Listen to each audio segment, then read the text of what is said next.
Hello, I'm Laurie Rubin, a host and a board member of the Victoria Festival of Authors. Before I introduce participating authors for this literary event, Between Worlds, Voice, Community, and Coming of Age, may I remind our audiences that Victoria Festival of Authors is located on the traditional ancestral territories of the Luangan people, also known as the Songhees and the Esquimalt nations.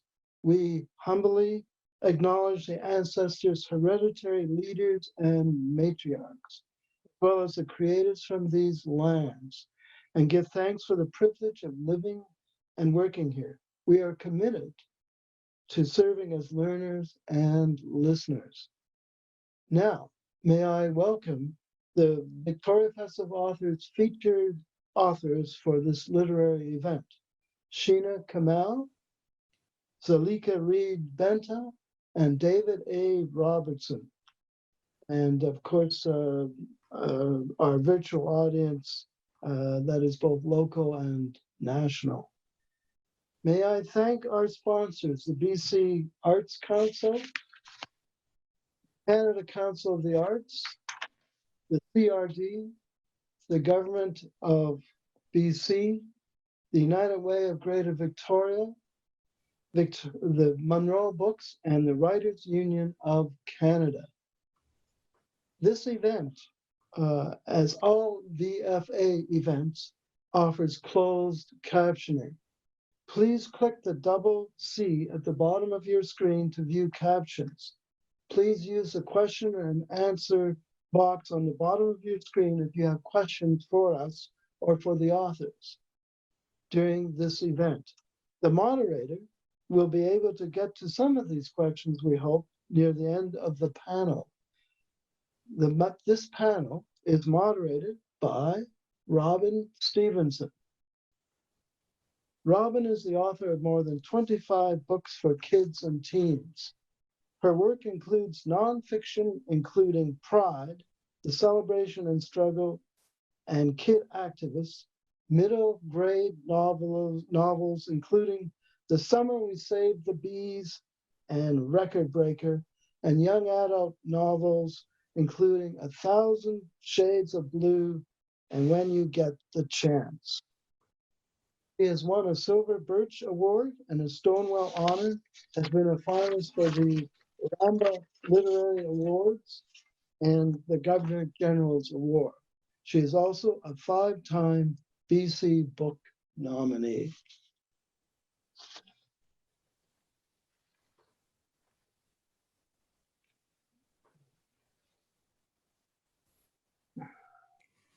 Hi, I'm Robin Stevenson, and I'm really excited to be here and really honored to be moderating a panel with 3 wonderful authors writing for young adults and older kids, I guess, tweens perhaps. I am going to start out by introducing each of our 3 panelists and asking them to do a short reading for us. And after those introductions and 3 readings, we'll move into the discussion portion of our event. So first I'd like to introduce Sheena Kamal. Sheena Kamal holds an HBA in Political Science from the University of Toronto and was awarded a TD Canada Trust Scholarship for Community Leadership and Activism around the issue of homelessness. Her best-selling debut, The Lost Ones, won a Kobo Emerging Writer Prize, a Strand Critics Award, and Macavity Award for Best First Novel. Her first YA novel, Fight Like a Girl, is about a teenage Muay Thai artist in Scarborough and was just released in March of this year. Sheena's pronouns are she and her, and she is joining us today from France. Over to you, Sheena. Hi, everyone. Thank you so much for joining us, and thank you to the Victoria Festival of Authors for having me. So Fight Like a Girl is my debut YA, and it tells the story of Trisha, who is a 17-year-old Muay Thai fighter from Toronto who starts to suspect that her mother might have had something to do with her father's death. And not only that, she has her sights set on another man.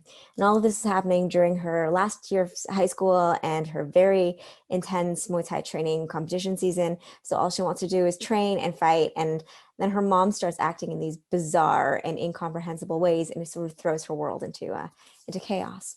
So I'm going to read to you from a passage which I guess describes Muay Thai a little bit, which is a sport that I'm really passionate about. So I'm very happy to read from this little portion for you today. In the warehouse district on the east side of the city, the Muay Thai gym I train at is tucked between two underground sweatshops that pretend in the daytime they're legit clothing manufacturers. The ring has seen better days, duct tape on the floor, the ropes, and the posts, but the mats aren't revolting and the gear is disinfected at least once a week. There isn't much you can ask for, really. Much more you can ask for, really. Crew does his best, but he's pretty busy, what with his plans to expand across the city and spread the joy of connecting shin bone to ribs, fist to chin, knee to solar plexus, elbow to, you get it. We call each other gladiators because we go out and fight for reasons beyond us, reasons that nobody else can understand if you're not part of it. We don't even understand it, not really. Nobody's from here or from Thailand even, the birthplace of our sport, Muay Thai. Some people call us Nak Muay Farang, foreign boxers. We're from a couple dozen other countries at least, the knot at the center of Canada's cultural mosaic, where everybody is from somewhere else. Our origin stories are irrelevant here because we all want that same thing, that rush, the art of 8 limbs, the Thai words that stutter off our tongues. They don't sound right, even to us, but none of that matters, not really. As long as we pay our respects, we get a pass to train, to fight. I'm in the ring right now. I do my Y crew, the pre-fight dance, and bow to my Filipino coach who was made crew 10 years ago in Thailand, the only place where it matters. The Mecca for warriors like us in our bright shorts and with our hard bodies. Crew is there in my corner and our team is behind him, cheering. He gives me that look, the one that says, "You got this, Lucky," and steps back. The rest of the team melts away and it's just me and her, my opponent. There's this calm that comes over me, this peace. I see the fierce look in her eyes, but I make my own go soft so I can see her whole body, trying to sense her weakness. Then one of us moves and it begins, a dance, brutal but beautiful too. When it's all over, after a left hook catches me at the precise spot that my headgear shifted, plowing through my temple and leaving me face down on the bloody mat, I sit alone on a bench in the locker room of my gym, smelling of sweat and tangy Thai liniment. After all the consolation hugs and smacks on the back, my team has left me alone, which is how I like it best. A fallen gladiator, beaten but not defeated. Undoing my wrist wraps, pulling off my compression sleeves, taking the braid out of my hair. I step into the shower and I feel the heat of the water sear the pain away, and I feel fresh. I forget that my dad is arriving from Trinidad tomorrow for about a month, as usual, bringing with him a suitcase full of frozen food made by the hands of women I've never met, blood connections who will never stop cooking for other people until the day they die, food parceled out in little baggies just so, and wrapped up tight for the trip. Frozen coconut water in plastic Coke liter bottles sealed with duct tape. There will also be tamarind balls for me because he knows how much I love them. That's the only thing he knows about me. He brings nothing for my mother, nothing for Ma, nothing but his fists. Thank you. Thank you so much, Sheena. That was wonderful. I so enjoyed reading your book, but it was lovely to hear it in your voice as well. I really appreciated that. The next reader is Zalika Reid-Benta. Zalika Reid-Benta is a Toronto-based writer whose debut short story collection, Frying Plantain, was a finalist for the Forest of Reading Evergreen Award, the Danuta Gleed Literary Award, the Rabutin Kobo Emerging Writer Prize, and the Trillium Book Award, and was also longlisted for the Scotiabank Giller Prize. Zelika received an MFA in fiction from Columbia University and is an alumnus of the Banff Center Writing Studio. She's currently working on a YA fantasy novel, drawing inspiration from Jamaican folklore. Zelika's pronouns are she, her, and she is joining us today from Toronto. Thank you, Zelika. Hi, everyone. Thank you for joining us, and thank you for inviting me, and thank you, Sheena, for that wonderful reading. So I'm reading from Frying Plantain, and I'm reading from the story. So it's a short story collection, and I'm reading from the short story Drunk, which from its title, my main character, Kara, gets drunk for the first time. But I don't think we're going to get there yet, but I'm just going to set the scene for how this comes to be. 1. The lunch period was halfway finished when Justin and Hannah each received a call. For Hannah, it was her mother. For Justin, it was the housekeeper. Apparently, the mail had come up to both houses, and they each had envelopes addressed to them. Well, is it big or small? Said Justin. Hannah twirled her blonde hair around her finger. Is it thick? Yes, open it. I've already gotten my envelopes, all 3 of them thick with congratulations letters and course catalogs. My mother and I had a pros and cons list taped to the fridge, and I'd done the friend freak out with Rochelle, the one person from my old neighborhood who still talked to me, the one person who knew I didn't think I was too stush for Eglinton West and Marley now. Rochelle was going to University of Toronto, the Mississauga campus, and she'd informed me that Anita was choosing Sheridan. Anita had been the first to brush me off whenever I found myself back in the neighborhood. Then, not too long after Anita stopped coming to meet me, Ashani would always be working whenever I came by, and Jordan would just be busy. Rochelle told me Jordan had decided on York, and Ashani was struggling with whether she wanted to go to university at all. The student loans would bury her, and she didn't want to spend the rest of her life owing back. Justin got off the phone first, and then Hannah. Dalhousie had accepted Hannah, and Queens had rejected Justin. He jumped down from the tree he climbed the minute we got to the park and walked over to the chain link fence Hannah was leaning against. I stayed sitting at the base of another tree not too far away, balancing myself on my knapsack so my jeans wouldn't be grass stained. The suicide rate up there is insane anyway. Justin reached out into his cargo shorts for a pack of menthols. I'm better off going to McMaster. You got off the waiting list, said Hannah. He cupped his hand around a blue lighter as he sparked a cigarette, then took a drag before answering her.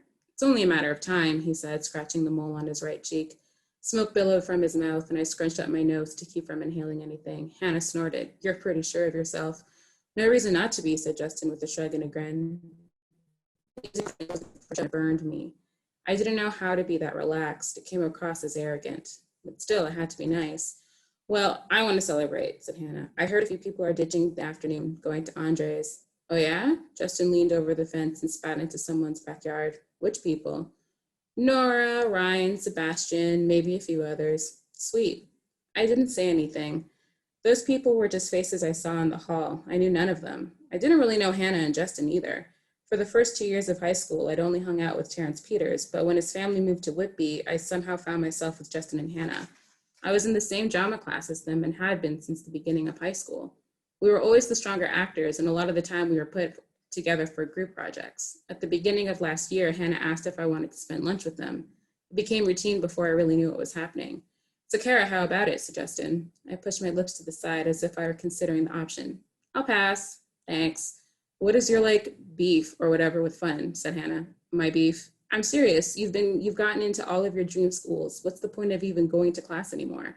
Hannah, the last time I skipped school, it didn't exactly go well, I said. You really need to let that go. It was like a million years ago, and we won't ditch you like they did, I promise. If I leave now, I think I might be able to grab something to eat before French. Be serious. Do you really want to spend the afternoon doing conjugations in French class, said Hannah? It's Friday. I don't, but don't you get it? None of your schools rejected you, said Justin. You can do whatever the hell you want. Seize the fucking day, man. When I only blinked at them, Hannah groaned and pretended to choke me. Your mom won't find out, okay? She isn't God. Justin started looking to his left, then to his right and back again. He looked up to the sky, moving his head in frantic circles as if waiting for something to fall. Hannah dared to blaspheme against Kara's mom and wasn't struck down by lightning? He gasped. What is this miracle? Stop it, I said. You're not funny. I'm a little funny. You're a jackass, said Hannah. She turned to me. You've kept a secret boyfriend from your mom. You can skip an afternoon. Let's go. She took my arm and started pulling me up from the grass. They were so sure I was entitled to a little bit of mayhem. I don't even know Andre, I said. That doesn't matter. You're with us, said Hannah. She turned to Justin. Right? He nodded. Yeah, you're with us. 2. Andre's father answered the door. He was a tall man, so tall he hunched. His hair was graying and his face was thin and drawn, his pale skin tight to his bones. He was bundled in a red terry cloth robe and had on gym socks, even though he was wearing brown slippers. I took a step back, prepared to turn away, but Justin smiled. "Hey, Mr. K," he said. "Justin." Mr. K clapped Justin on the shoulder, quizzing him about girls and grades like he was a proud uncle. He turned to Hannah and chuckled before pulling her diminutive body into a tight hug. When he finally saw me, he stared. "This is Kara," said Justin, "a friend." Andre's father nodded and stepped to the side to let us through. "Andre is at the back." The house wasn't a mansion, but it was close enough to one that I had to remind myself to appear unmoved. I didn't want the amazement to show on my face as I followed Justin and Hannah through a foyer that could probably hold my grandmother's entire bungalow. I looked behind me, expecting Mr. K to be trailing our footsteps, but he was walking up a spiral staircase to the next floor of the house. Thank you.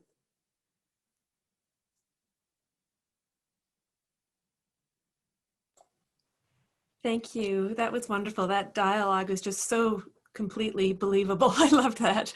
Thank you. One of the things that I love about this panel actually is just we've got three really powerful voices, but also three really different books. And I think it just speaks to, young adult fiction being such a diverse category that people often, I think, don't realize how many different things are possible within YA. And these three books and your three voices are all so different from each other and also wonderful in their own way. So it's great to hear you read. Our third reader today is David Robertson. David A. Robertson is the author of numerous books for young readers, including When We Were Alone, which won the 2017 Governor General's Literary Award and was nominated for the TD Canadian Children's Literature Award. And I can't tell you how many kids I have passed that book on to. I love that one, David. A sought-after speaker and educator, Dave is a member of the Norway House Cree Nation and currently lives in Winnipeg. His latest book, The Barren Grounds, out with Tundra in fall 2020, is the first in a trilogy. And he also has a memoir, Black Water, coming out this fall from HarperCollins Canada. David's pronouns are he, him, and he is joining us today from Winnipeg. Over to you, David. Thank you very much. Thank you, Robin. It was really nice to hear you read, Sheena and Zelika. It's nice to see you both again. I think we've met before too, Zelika, as I remember, but it's great to be on this panel with you.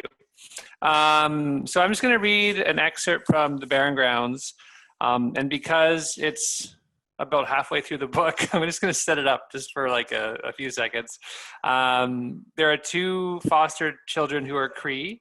One of them is Morgan. You'll hear my dog in the background just now. And the other is Eli. And they have found a portal into another world. And on this world, it's inhabited by humanoid animals who are suffering through an eternal winter. And at this point of the book, Morgan and Eli have gone out to Ochek, which is Cree for fisher, his trap line, to look for anything that this village could possibly eat. And they happen upon a humanoid squirrel named Eric, who is Eric Watchus, which is Cree for squirrel. And the squirrel is stealing food from the traps. And so Ochek just wants to kill squirrel and eat her because he's desperate for food as well as his village. And the children are horrified by this.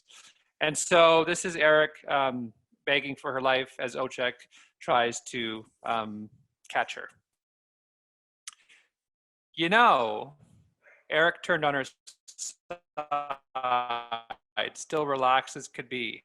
I'm thinking, let's say the white time ended. Would you still want to eat me up? What's the point of questions growing more sullen by the moment?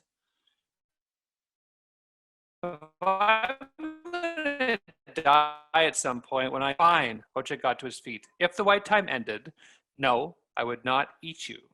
He scanned the area as though things were really different, as though instead of snow and wind and cold, there was lush green grass and leaves, warm air, rushing water, and plenty of game. The land would provide everything we'd need. Okay, I have a follow-up question, Eric said. Don't push it, Ochek warned. Just one more, I promise. Eric sat on the branch again, her legs kicking back and forth playfully. Let's say that I knew where the summer birds were being held. Would you make a deal with me? Say, let me go in exchange for that information? Liar! Ochek leapt into the air and grabbed at Eric, but missed for a fourth time. I mean, I could be lying, but she put a finger on her chin and stroked the fur. What if I'm not? Are you willing to risk it? If you knew where the summer birds are, where the man is, you would have gone there yourself, Ochek said. Not really, she said. Yes, really, he said. Maybe I've been waiting for exactly the right moment, she said. And how many have died while you waited, if what you say is true, he asked. Maybe this moment is the only moment that would ever have worked, dear friend, she said. I'm not your friend, and how would you know that, he said. After all, it's very far, and I have short legs. If you believe nothing else, you have to believe that. Plus, little old me against that big human? Why should I believe anything you say, thief? For the same reason, dear Ochek, that I would trust you and come down from this branch. What other choice do we have? Ochek looked at the children, who had remained sitting and watching the exchange with great interest. He looked at Eric thoughtfully. Your deal is that you tell me and I let you go. In a nutshell, she said. You see what I did there? Nuts, squirrel. Well, I want to amend the deal, he said. You tell me, I let you live, but you come with us to where the summer birds are. Us? Morgan wondered how many days that would take and how many hours on Earth. The most they could be away was maybe a week and a half, and that was very loose math, hopeful math, the kind she did for quizzes after forgetting to study. We have to help them, Eli said to her. Please? How far is it? Morgan asked Eric. It's far, but not, far, Eric said. Like in miles, Morgan said. What's miles? Eric asked. Like compared to from Mississauga to here, Morgan said. Let's see. Eric scratched her temple. It's like... Eric, Ochek said, do we have a deal? I want to amend your amendment, Eric said with a full-on squirrely duck lips. Ochek looked as if he wanted to pull his fur off. What now? If I'm to come with you, Eric said, I think it's best I lead you there and not tell you anything at all right away. Male animals and directions, am I right? No, Ochek shook his head violently. No deal. You tell me now or that's that. Then kill me, she said. You'll be full for a short while, but you'll have to come here again and again and again until forever is gone by and we'll all have died from starvation. Ochek sighed heavily. I don't know. Ochek, she said, don't you think I want the green time back? Do you think it's fun for me to steal your food? To live like this in the forever white? Ochek stuck his knife into his belt. Fine, Eric. But if you're lying, I will serve you to the village for a feast, and gladly. Eric jumped off the branch and extended her paw, looking pleased and relieved at the same time. Splendid, she said. We have a deal then. Nothing is done without council's approval, he said. Oh, good. I've heard Mississauga is lovely this time of year. Thank you. Thank you so much, David. That was wonderful. I love the humor in that piece. That was just wonderful. So we're moving into the discussion portion of our panel, and I have lots of questions, probably too many questions. As I said, these are three very different books for teens and tweens, but they all focus on young people navigating their world in some way, facing challenges, growing up. And I wanted to ask you some of the questions that these books raised for me as a reader. Feel free to answer in any order. And if you want to respond to something each other has said, feel free to do that as well. But first of all, what does it mean to be part of a family or to belong to a community? And how do the characters in each of your books grapple with those questions, whether consciously or not? Who would like to start? Okay, I'll start. Thank you. Yes.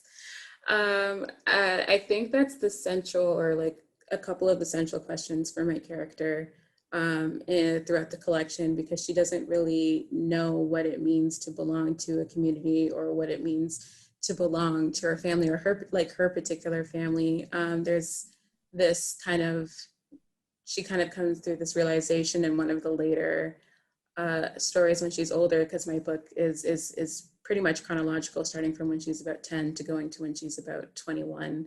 And I think she's around like 18, 19 when she's starting to realize that how her family works is that they all have to lie to keep peace. And she doesn't really judge that, whereas I think before she may have. And so she's kind of just learning more about the ambiguities of what it means to be a part of a family. Food is also a very big part of Kara's family. That's how they relate to each other in terms of love, and that's how they kind of do peace offerings, and that's how they kind of, reach out to one another. So I think that's definitely a central aspect of family and like love languages in Kara's family. In terms of community, I think what was really fun for me to write for Frying Plantain is that she and her friends absolutely belong to a community, but the rules of that community constantly change because they each don't know what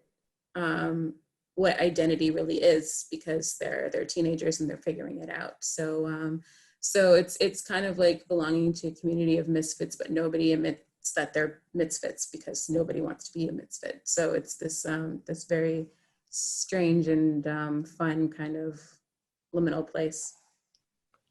Thank you. Sheena or David, does one of you want to comment on that? Well, yeah, for me, with Fight Like a Girl with Trisha, with this novel, I really wanted to explore the connection between domestic violence and violence through sport. And that's like thematically what it is. And so Trisha's family unit is fractured, and her home is not always a safe space.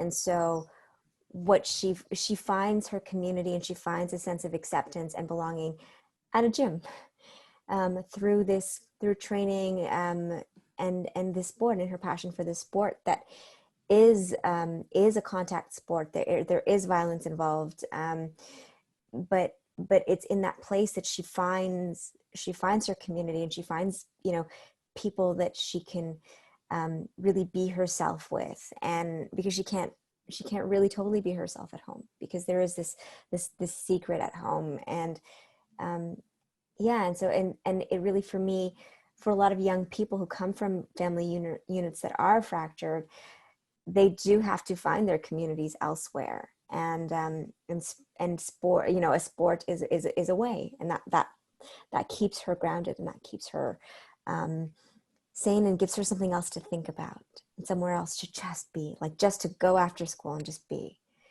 And that was really important for me to explore in this book. Thank you. I think one of the central things about this book is the foster care system. And I think what a lot of people may not know in Canada is that there are more kids in foster care, more Indigenous kids in foster care than were ever in residential schools. And so I wanted readers to think about the connections to community and family that Indigenous kids are enriched by, and then what it means to have those connections severed. And so you have two stages of that disconnect in this book. You have Eli, who's a secondary character, but one of the main characters, who has just been apprehended and has been put into foster care. And so he still has memory of his life in the community and on the land.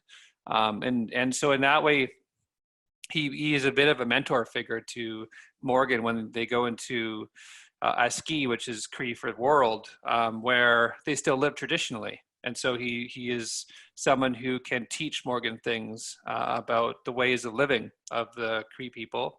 And then Morgan has been in foster care her entire life. And so she's never known family. She's never known community that she can remember. She was apprehended when she was a baby. And so so that disconnect has impacted her identity. She doesn't know who she is. She doesn't understand what it means to be Cree. for her. And so what the journey of this book, even though it's an adventure story and there's a real journey towards a goal, the journey for Morgan is a journey to self.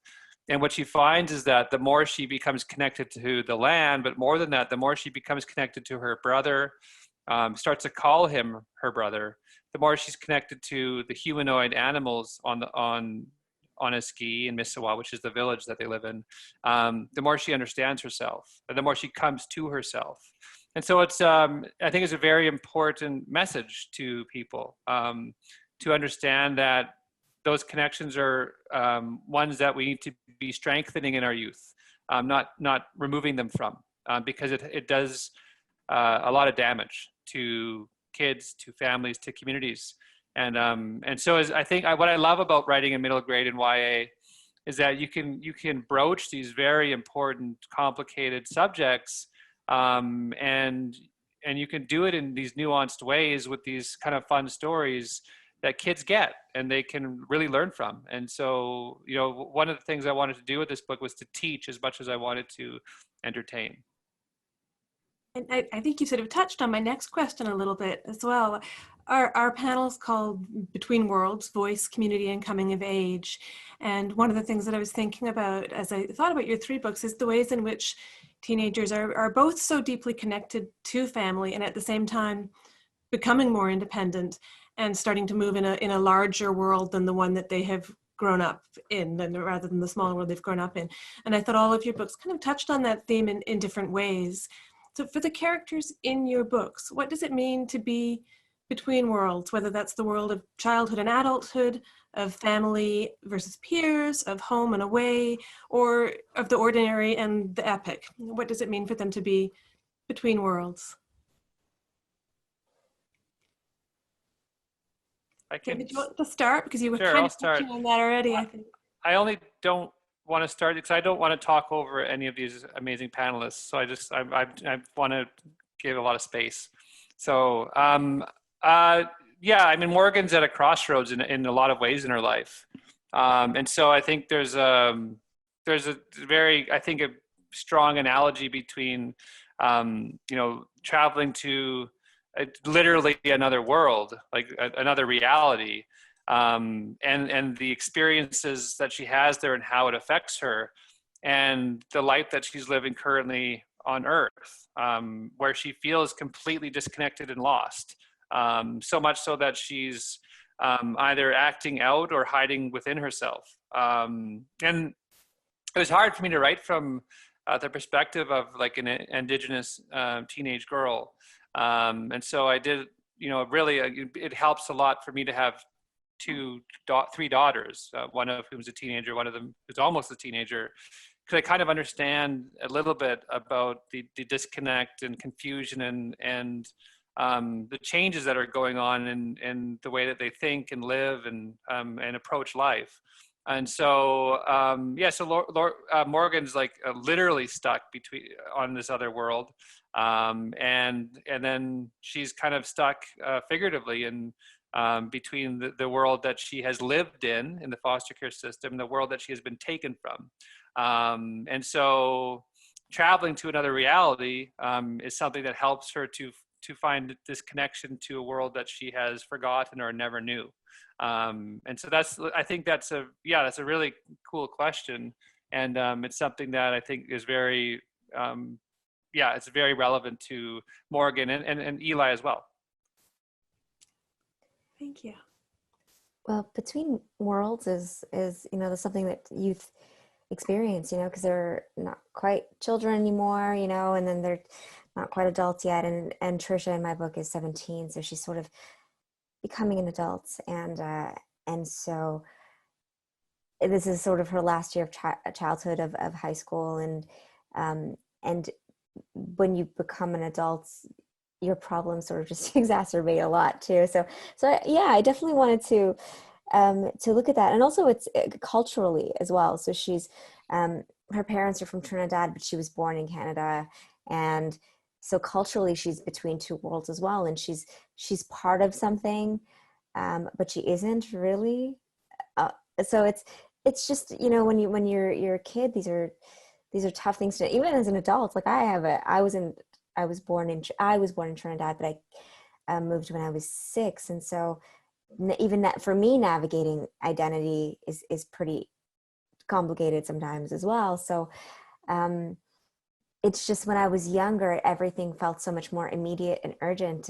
And with this book, I kind of wanted to explore that and to show, like, you're really not alone. These voices and these things that they're going through, and Trisha's going through in the book, it's sort of a supernatural book in some ways too. There's fighting, there's a lot of other stuff, but really it does explore what it means to be not quite a child and not quite an adult yet. Just the intensity of that time of life, right? Yeah. Zelika, what about your book? Yeah, essential theme would be being between two worlds, being born in Canada, but having grandparents or parents that are from Jamaica or from Trinidad or from Guyana. What I really wanted to explore with this book is this idea of not feeling Canadian, whatever that means, and not feeling Jamaican or not feeling Trinidadian or Guyanese or anything from the islands, particularly because it's interesting, because when I wrote Frying Plantain, I didn't actually think of it as a YA novel or a YA short story collection. I just kind of wrote it, and it wasn't until I was like doing edits with my publisher that they were like, this could also be like a YA. And I was like, oh, cool, that'd be great. So I wasn't really thinking of it in terms of trying to like,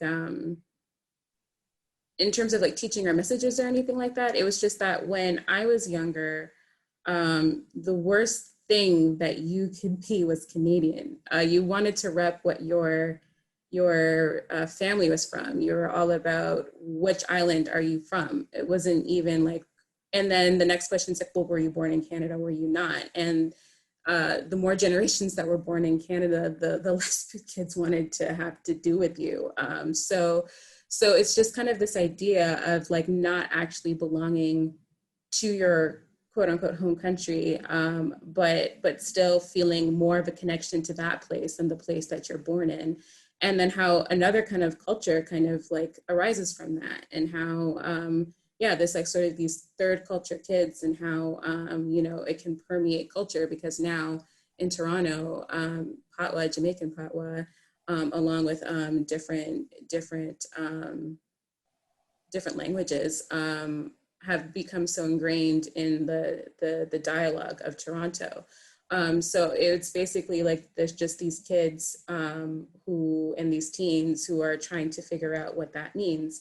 And so that's also this kind of between worlds. And there's also the fact that Kara, she moves throughout Toronto, and she moves throughout different schools.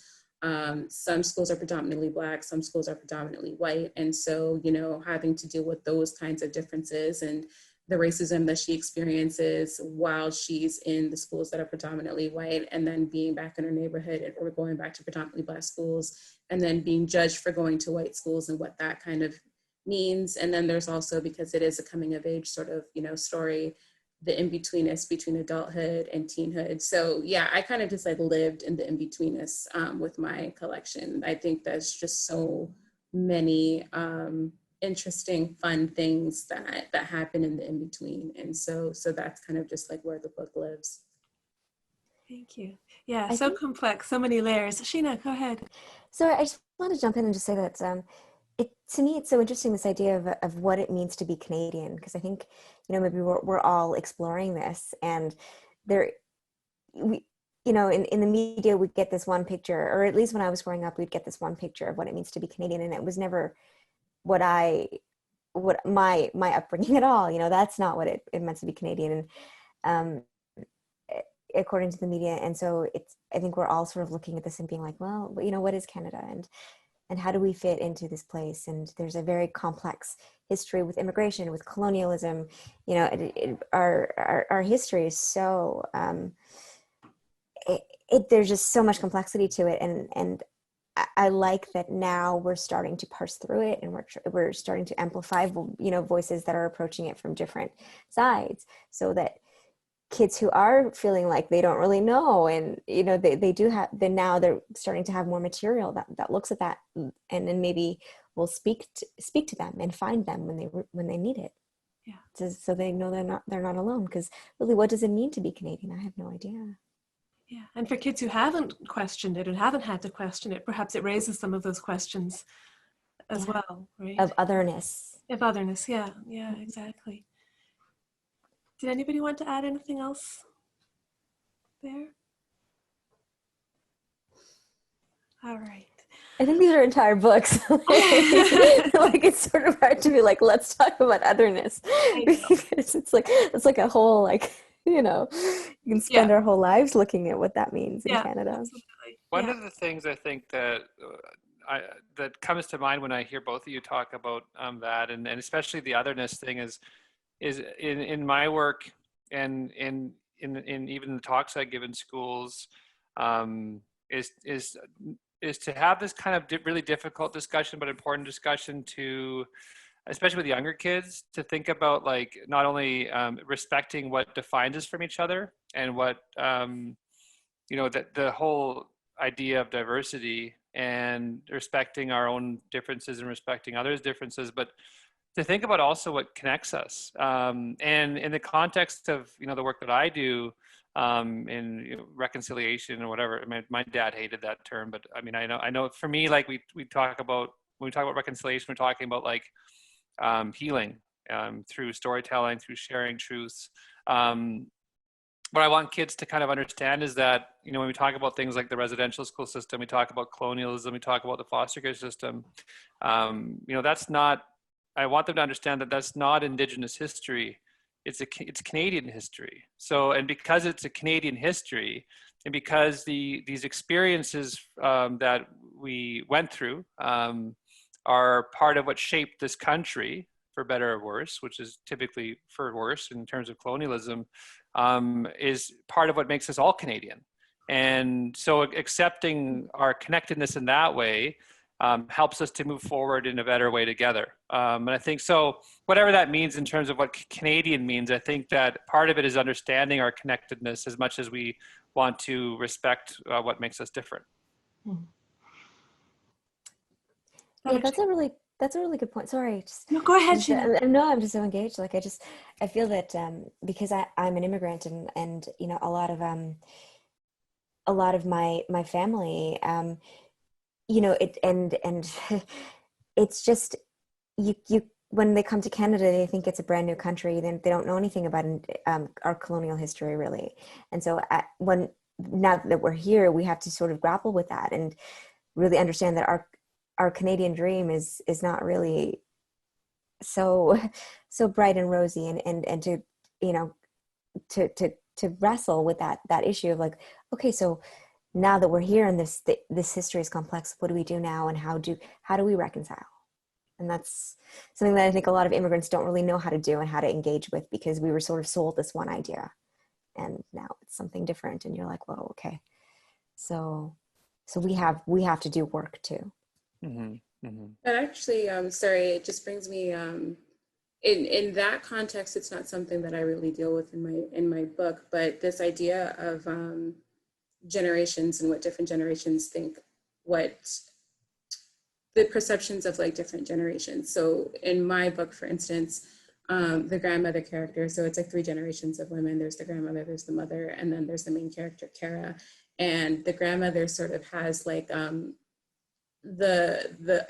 photo of, like, the British royal family, like, on her wall, and she has, like, the Jamaican flag, and she has, like, all these different things, and it drives the mother crazy because of the history of colonialism and imperialism in Jamaica and in Canada. And so she tries to do things to, like, combat that, like, and to sort of, like, bring this sense of Black pride. So she brings, like, for instance, during Christmas, like, a Black angel to put on the Christmas tree. She tries to take down the photo, and they have, like, all of these different kind of arguments.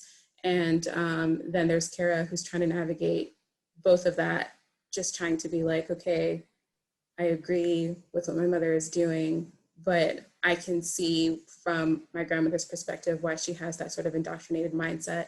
And so it's just kind of like this sort of, I don't really answer any questions in the collection, but it was just something that I thought was interesting to sort of explore, just how, like, even, like, within a family, how you can have, like, different perceptions and different and how colonialism and imperialism affects people differently within one family unit and within different generations. So it's just something that I thought was interesting considering the conversation. Yeah, I think one of the things that I really appreciated about these three books was the complexity of the characters and the relationships, and that often you're raising questions rather than trying to answer them. And that I think often in children's books, adults are portrayed as either, they're either good and supportive, or they're bad parents, right? But of course, a family can be loving and caring and still say things or do things that are hurtful. And people are complex, and relationships and family is complex. Can you talk a little bit about some of the dynamics in your book and how the relationships between your characters evolved as you wrote? For me,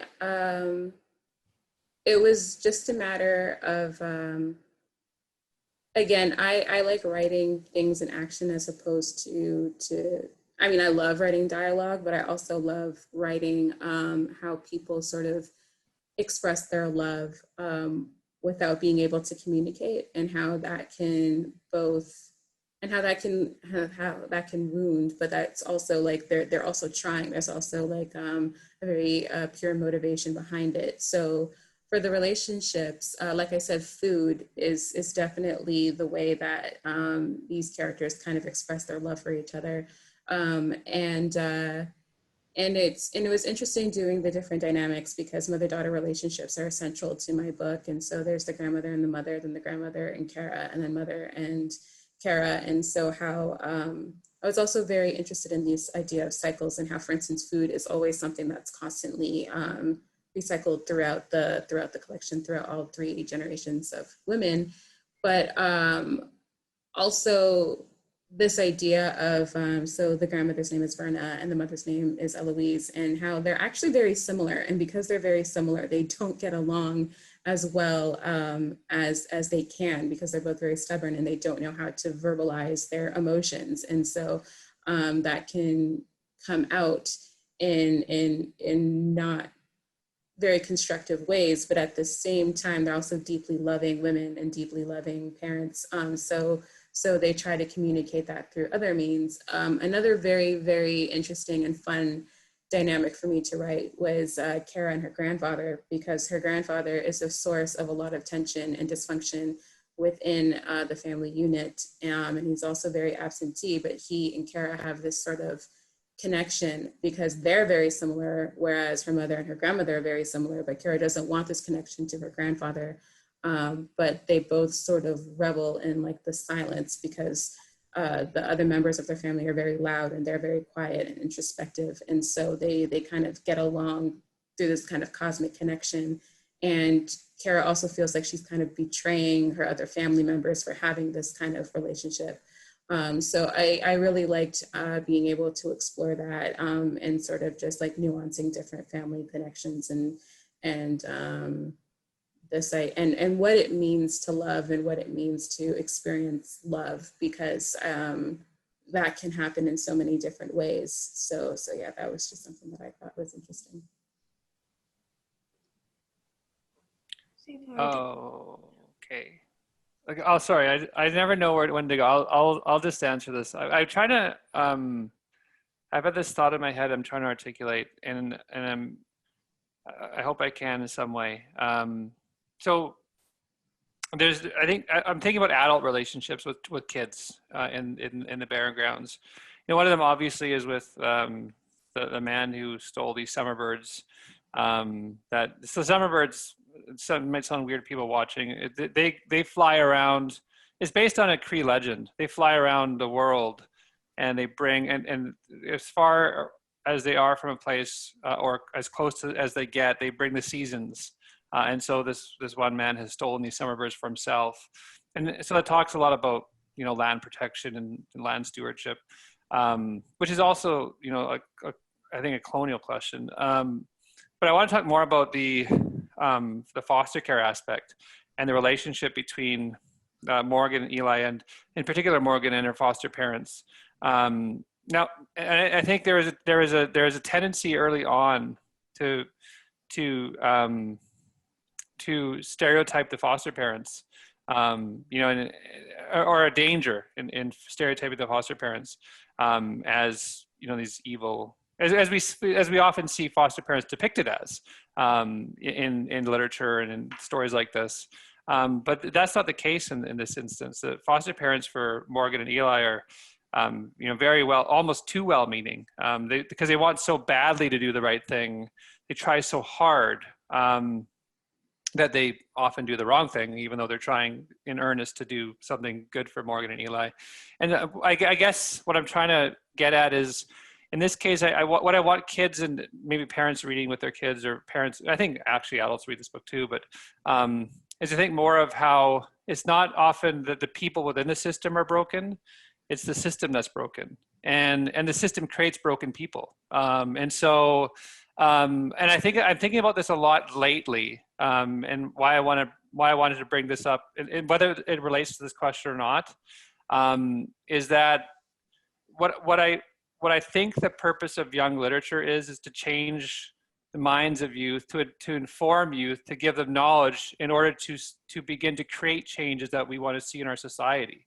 And so in this case, we have an opportunity through the Barren Grounds to hopefully have kids understand what's going on with these kids enough to think about it enough that as they get older, they start to think about what changes they can create through their own knowledge and their own actions. I think it applies to all systems, right? So I mean, and I think all systems have been damaging to Indigenous people, whether it's the justice system, whether it's foster care system, whether it's education system, whether it's the healthcare system, right? So, and what you have with the healthcare system is that you have had an example recently where you have a broken system that has also taken my auntie's life years ago, and a man's life in the city who was left in a waiting room for hours to die.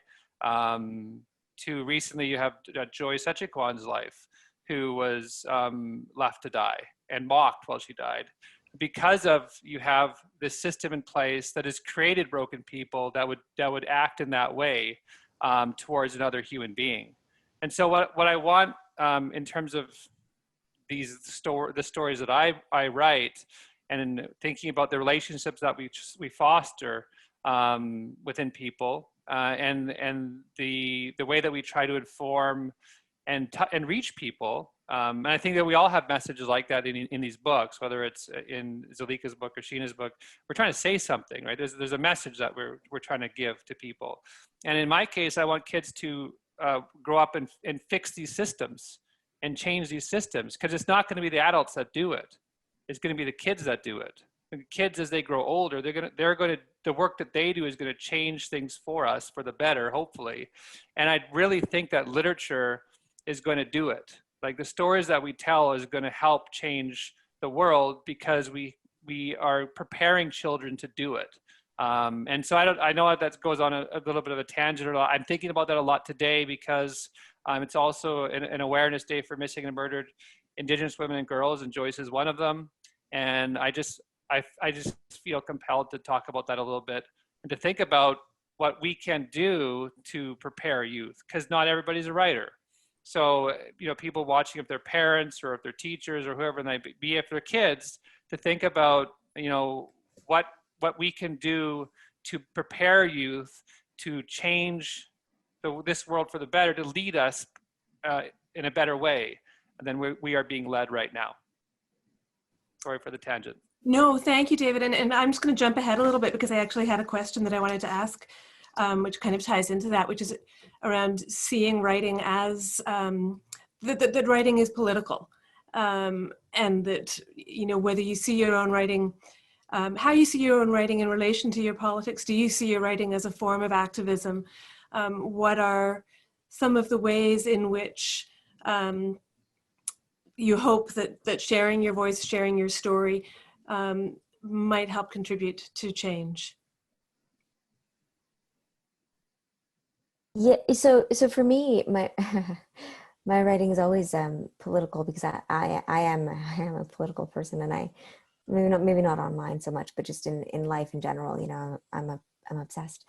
And for me, it was all the issue is always looking at inclusion, looking at representation, looking at other voices, trying to parse through these difficult issues that I grapple with personally. I don't know what the answers are, but through my characters, I try to explore certain things and to see if I can find something, or at least bring up an issue that I think is really important. My adult fiction does this more topically than my YA, but with YA, I look at domestic violence. So the central relationship in the book is between Trisha and her mother, who experiences domestic violence and has experienced domestic violence for many years, and starts to, through a mythical creature from the Caribbean, a Trinidad creature called the Sukuya, she starts to imagine her mother as a Sukuya, which is kind of a witch, kind of a vampire, and imagining her mom starting to have these powers that may have played a role in her father's death, and seeing her mom as taking action, and not that murder is a good thing or whatever, but she's that relationship, it evolves in that way. And what was the original question? I lost it. I was just writing as a form of activism. Yeah, but it's just part of it was because I really wanted to talk about domestic violence, and I wanted to look at what that meant through this sport that is violent, that that Trisha participates in. And it's it is political for me, but I also kind of try to keep in mind that I'm not writing tomes, to me, the way to get to people is through stories. So And it's not didactic, but you're raising questions and writing about issues that are important to you. Yeah, and maybe not finding answers, because I don't have answers, really. Me personally. Did you want to say anything, Zelika, about that? Yeah, I definitely think of my work as political in the sense that I think it's unapologetically Black, and it's unapologetically Black girl and Caribbean girl and Jamaican girl, and it's not. And I didn't go into it being like, this is how I'm going to write, but I knew that I wanted to write something that really was representation and not tokenization. And I really wanted to write something that would make Black girls feel seen, especially in a Canadian context, because when I was younger and I had to look for literature that had Black characters in it, it was always African American, and that's very different. And even within the States, there's all these different cultures and subcultures. And so I was just like, okay, but and then just like just being online and like hearing certain things, like the way that people express things, and I'm like, well, we don't really say that. We don't say turn up. We say skin out. Like, we say all these different things, and I want to put that in a book. I want to be able to write something and have Black women, Black teenagers, and anyone who really wants to have, who really wants to read about this world, know how we sound and know how we speak and know how we act and know how we move. And there's nothing greater than when I go on Instagram or Twitter and someone has found my book and say, I feel so seen. I think that's so much power in that.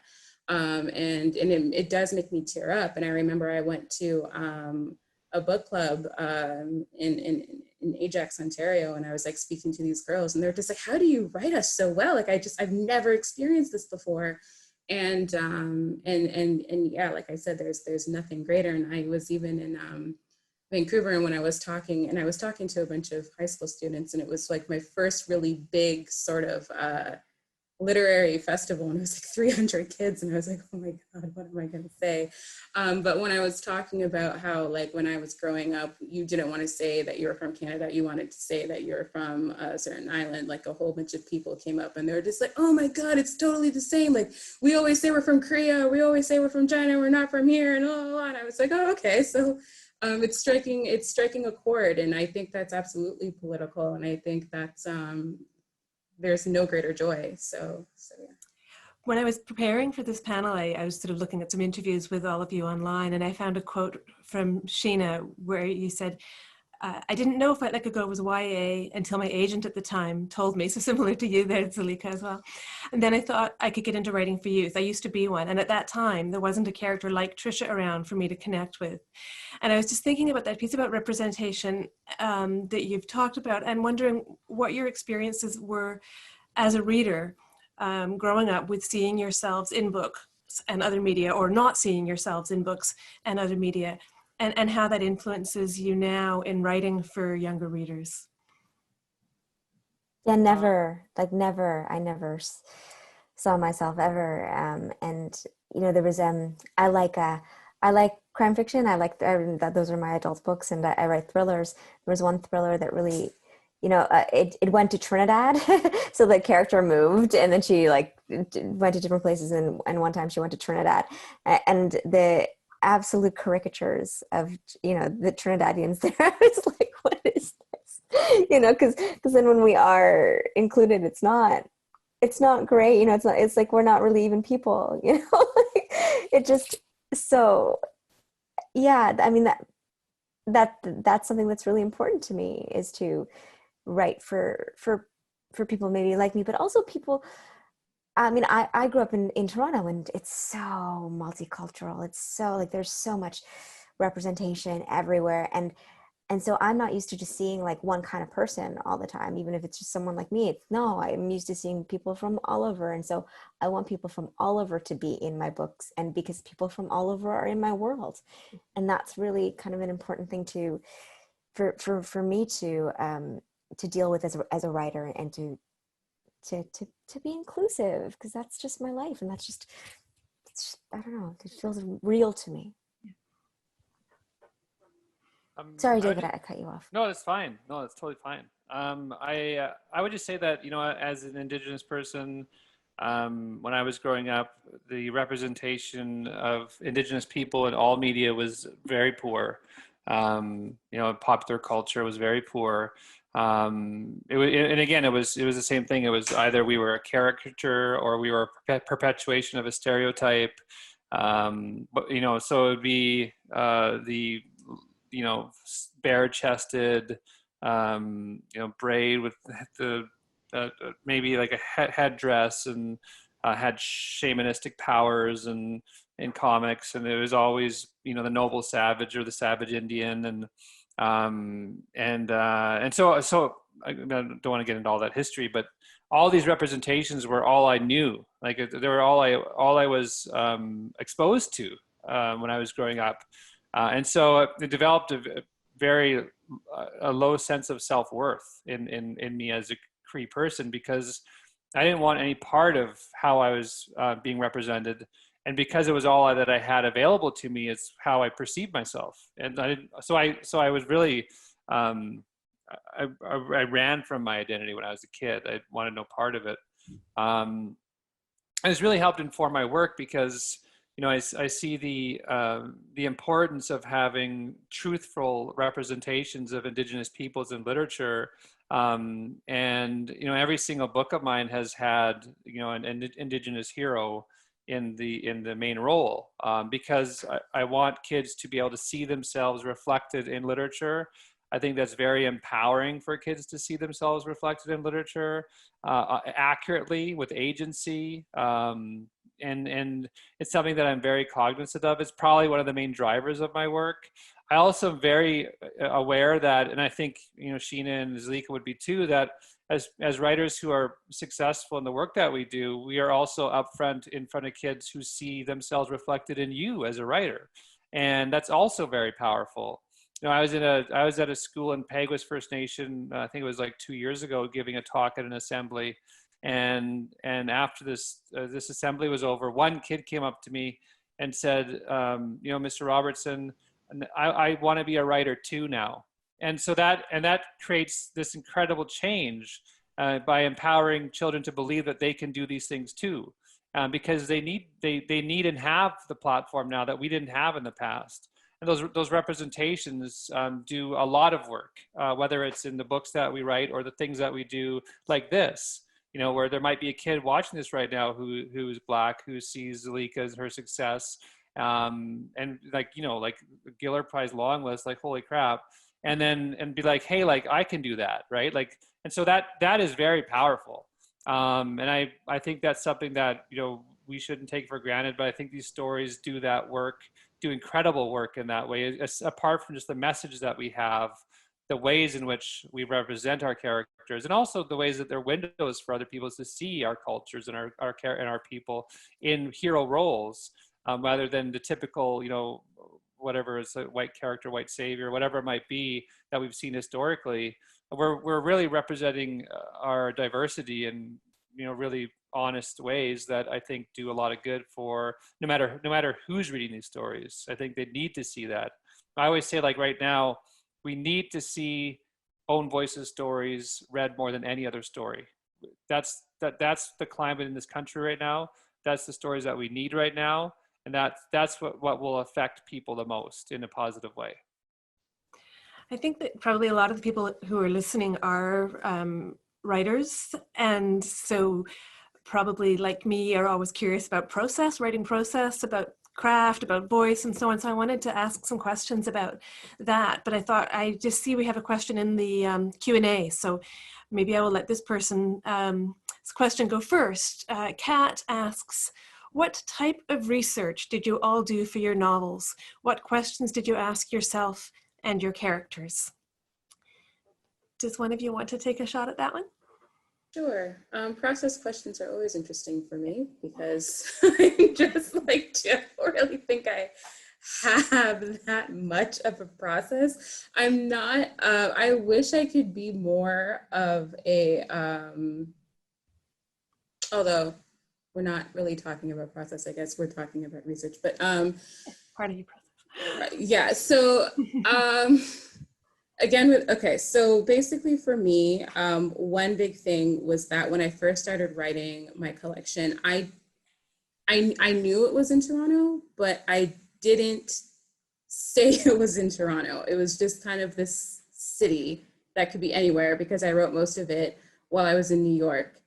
And at the time I was like, maybe I want to have like an American agent and they're not going to take a Canadian story. So I'm just going to say it's like anywhere.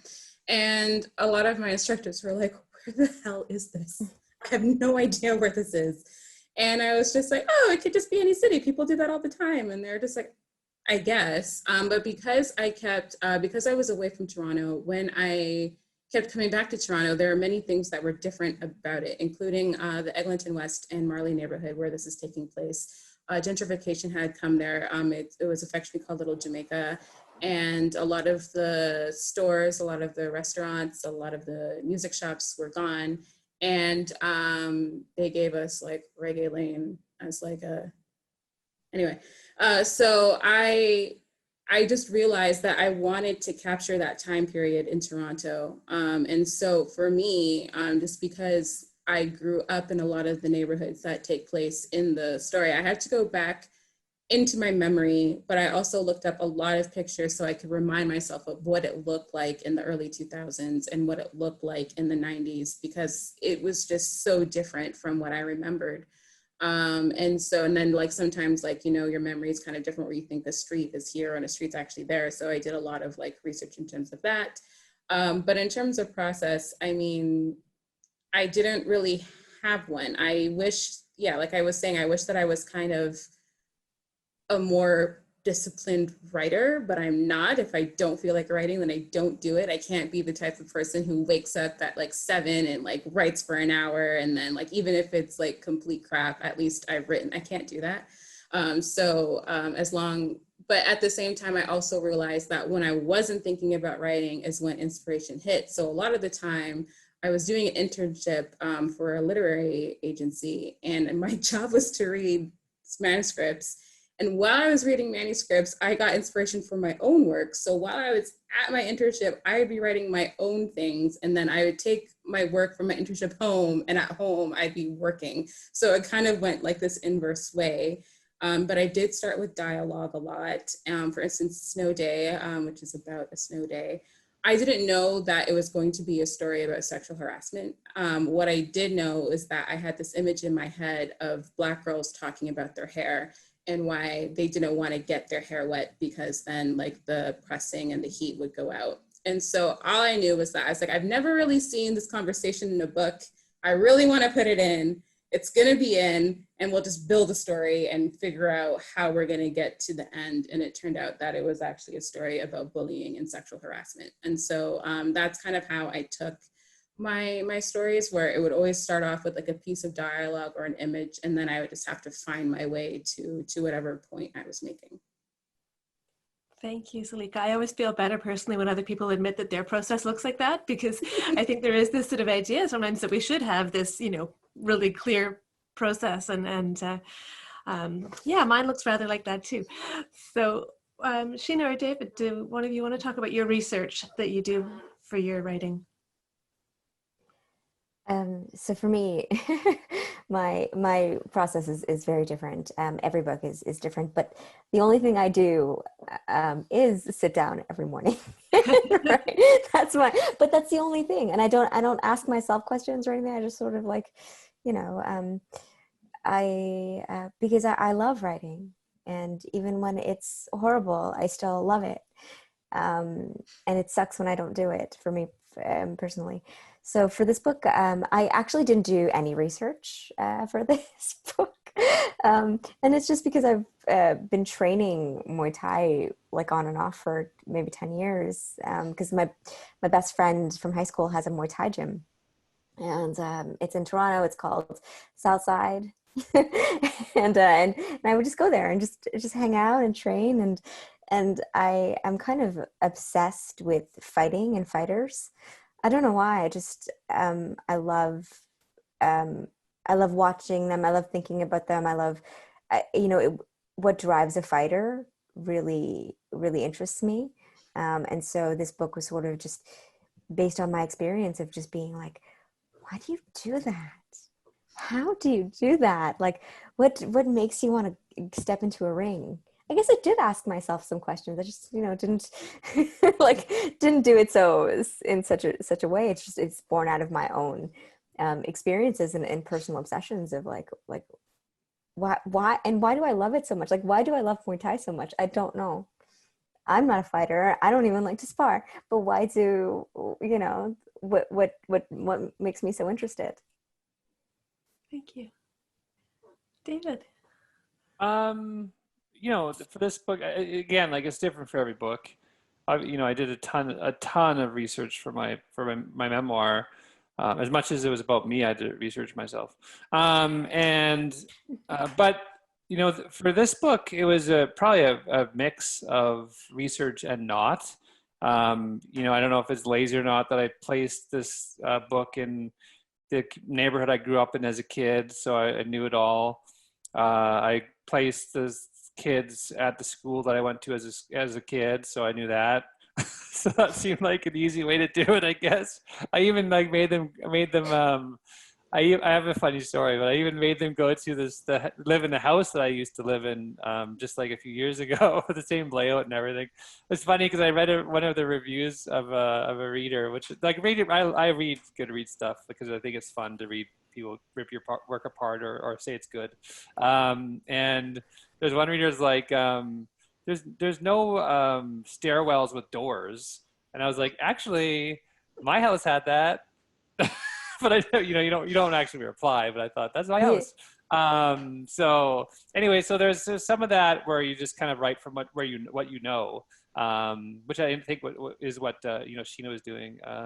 Sheena has an awesome Instagram, by the way. If you see, she posts, I think, fighting stuff on there. I've seen it anyway, training stuff anyway. Anyway, I'm not creeping on you. I'm just saying like you have an awesome Instagram.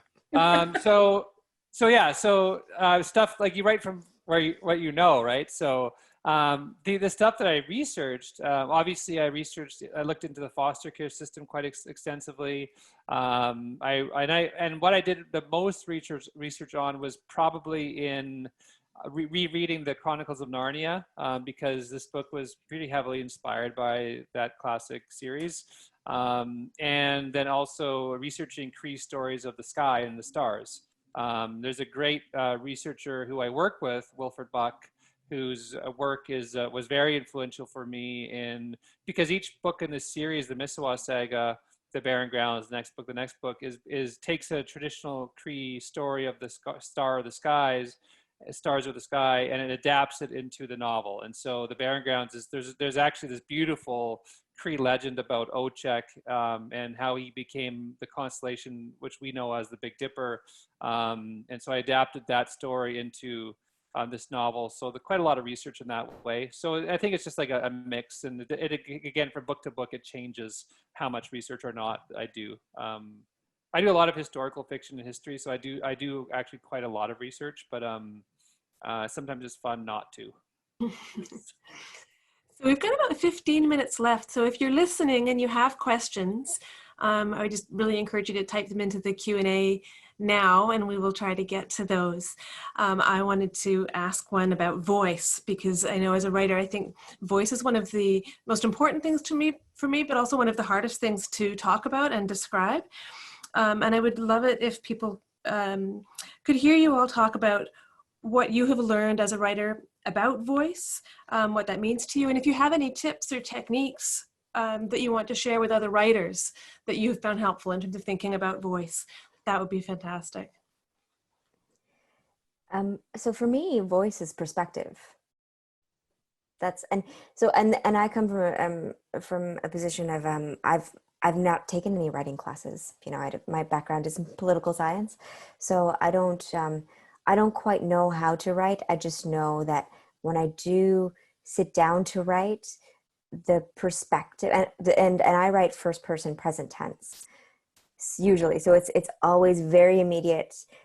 Something is happening always, and something is happening to a person, and how that person reacts to it. Maybe this is very basic stuff for you guys, David and Zelika. Like maybe you all, maybe this is taught in school, but for me, it's just maybe like 2 books in, someone asked me about voice, and I was like, "What is it? I don't know." And then I had to think about it a little bit. But it's for me, it's definitely perspective and having a strong perspective. Yeah, I think. Through. Oh, sorry. Yeah, no, I think that's a really good way to put it. Like, I think it's just like the way that, like, it's your worldview that you're putting onto the page, and how you see the world, and how your characters see the world, and so in that way, I think about voice. I think there's lots of different layers to voice. I think it's like your writing style is one, and how you develop your writing style through your influences, and create your own voice for your stories. For me, it's like it's a mishmash of like the writers that I have been inspired by and read, both in the past and today. And then you take all these things that you've read, and how you incorporate that into your own voice and how you write, like whether it's stylistically or from perspective or whatever it might be. I write usually third person, just because I feel like the first person is like super hard. I don't know, like I have a great admiration for people writing first person, so I'm like, I don't know how the hell you do that. So I think the third person is just easier for me. Yeah, and then I think it's also like thinking about the voice of your characters and how they see the world, how you translate the way that they would react or act in situations, the things that they would say, what defines them from other characters. And so this is like, this would probably get a little writer workshop-y, but like, I think a lot about that as well. I think that's part of the voice question also, is thinking about the voice of your characters within your own story. Because if you have really good characters, they start to develop their own, their own life within the way that you've planned your story to go, and they kind of breathe life into your story, go different directions, and you have to kind of like jockey with them in terms of like what they do and what they say and how they either listen to you or not. And if you have characters that are really strong, then it keeps you on your toes as a writer. It makes the work, I think, more vibrant. So that's just like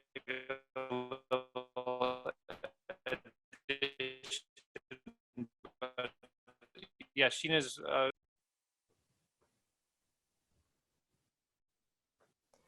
So I missed the last part of what you said, David. Oh, did I cut out? Cut out. Oh, it wasn't important, probably. I don't know. Sorry. I don't know. It just told me that my connection was unstable. So I think it just like, I probably only cut out for like a couple seconds. You just got sort of, I don't know, garbled for the last 10 seconds or so. Oh, that's usually how I talk anyway. We actually, Zalika, did you want to say anything about voice? Not really. I mean, I think both of them kind of, you guys handled it very well, because I still don't know what voice really is or anything like that.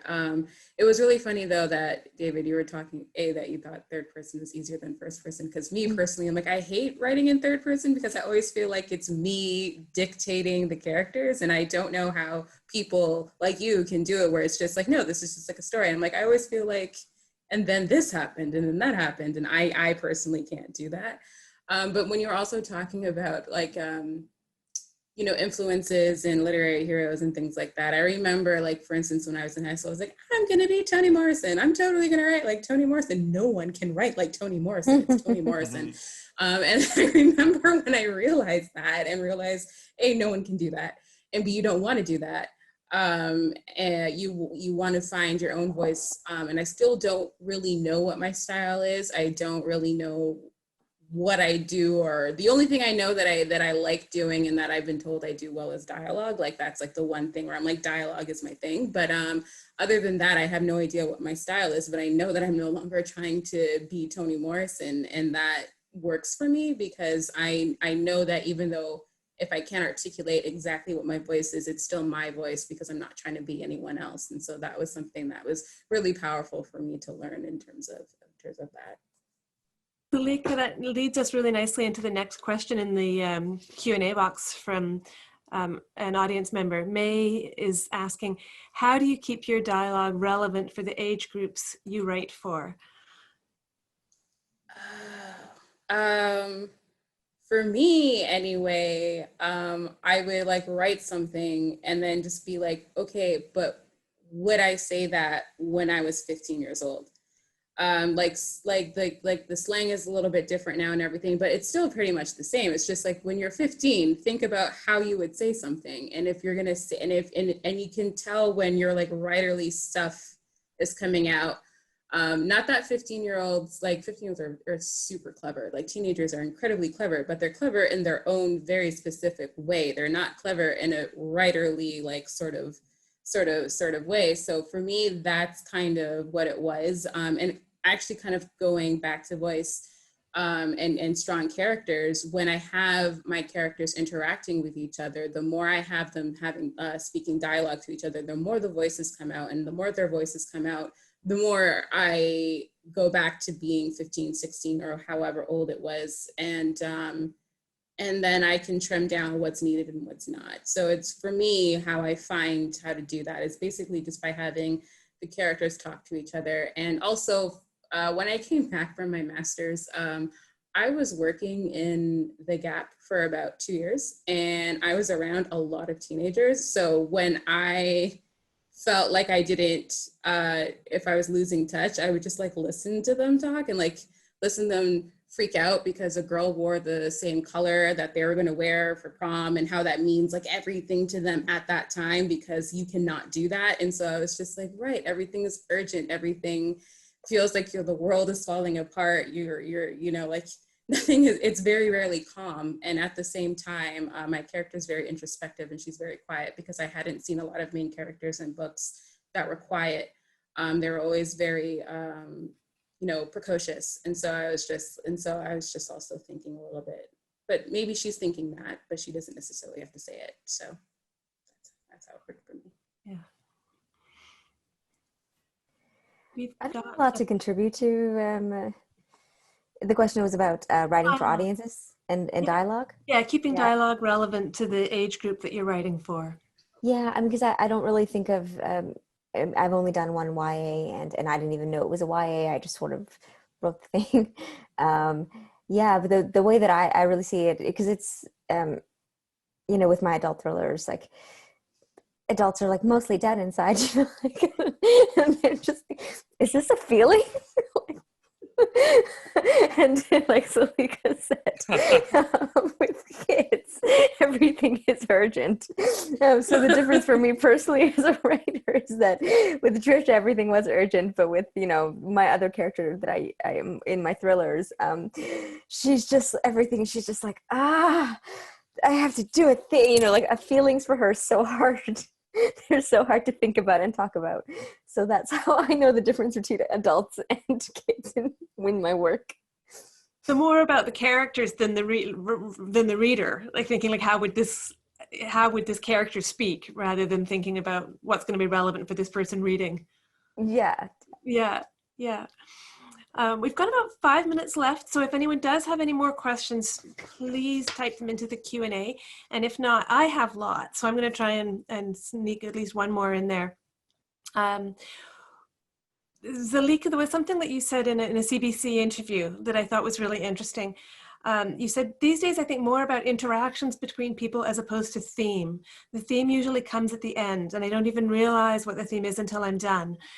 And I was thinking about, what you said, Sheena, about, wanting to write about domestic violence, but also wanting to use the story to do that. And David, what you were saying about teaching and wanting certain messages to come across in your writing, or certain things that you thought were important for kids to take away from the book. And so I was just thinking about that balancing of story and theme, and wondering if people wanted to say something about how you sort of grapple with that in your work. I grapple with it with great difficulty. It's really hard. It's really hard to do that and to keep a story moving. And for me, I center crime fiction and thrillers, and Fight Like a Girl is a bit of a murder mystery in a way too, right? So I always want to keep it moving. And so for me, that's the most important thing. So how do I inject little bits of culture, of history, of issues and all that stuff, and still want you to keep you turning the page? Because I don't want my work to feel like a lesson. I want it to feel like an experience. Yeah, I agree totally. You have to find ways to get your message across without losing the momentum of your story, without taking these detours that would be distracting to readers. You have to really, you have to kind of weave it into the narrative thread somehow and find ways to say what you want to say. And I think it's more effective if you do it that way. Definitely. So yeah, I just agree with that totally. It's interesting because Sheena and David, you both write novels, and I was writing short story collection. So it's a little bit different story for story, because I'm writing a novel now, and it's horrible because it's just like, it's not. I'm sure the novel is not horrible. I'm sure it's wonderful. Yeah, like what I mean, you're an excellent writer. The writing process for it, because it's so long, and you have to keep all of these threads in mind, and you have to think about your message, and you have to think about this, and there's just so much you have to keep in your head. You just have to keep doing it. It's like every day, you just have to keep writing it. So this is also very helpful for me for the short stories.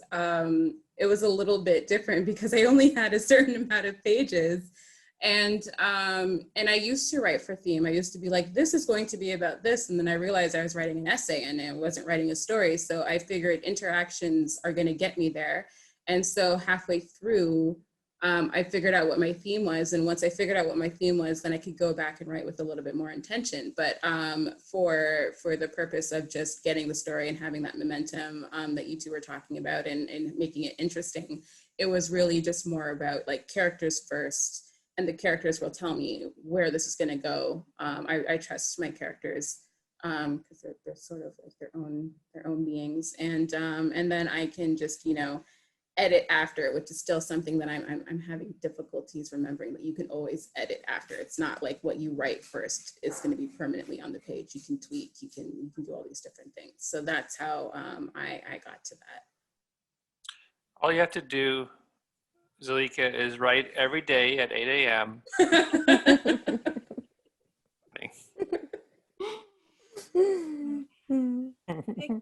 Thank you all so much. I've so enjoyed this. I hope that our paths cross again. I feel like I could listen to the three of you for hours, and this hour and a half went by too quickly. But thank you all for sharing so much about your books and your process. And it was just such a pleasure for me to get to spend this time with you. So thank you. Robin. Thank you. Thanks, Yeah. Sheena. Thanks, Zelika. Thanks, Robin. Thank you. Bye. Bye. Bye. Bye-bye. Bye, everyone. Bye. Thank you, audience, for attending this literary panel. I must say that I found it most rewarding, illuminating, a lot of wit and wisdom, and for some of you, I hope a call to action. And again, I have to thank in particular our moderator, Robin Stevenson, and our authors, Sheena Kamal, Zalika Reid-Benta, and David A. Robertson. Also, if you are interested in purchasing any of the books featured today, please support festival sponsor and VFA bookseller Monroe Books.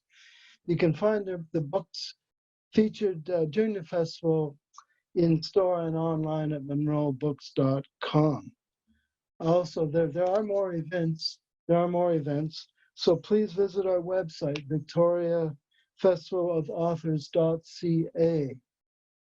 To view our festival program, and our website also features questions and answers with all the authors participating in the Victoria Festival of Authors 2020 event.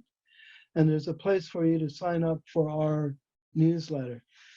If you would like to support the festival in another way, please follow us on Facebook and Twitter, and encourage your friends to do the same and to also attend our upcoming events. You can also make a tax-deductible donation to Victoria Festival of Authors through our website on Victoria Festival of Authors page at Canada Helps. That's Canada Helps. Your donations help to keep the Victoria Festival of Authors as an engaging, accessible, and sustainable festival. I also at this point would like to thank festival producer and artistic director Laura Trunke, who helped make this all come together. Also, as far as our next event, which will be at 4 o'clock this afternoon, it will feature author Leanne Simpson in conversation with Carrie Newman. And so that starts today at 4 p.m. Thank you.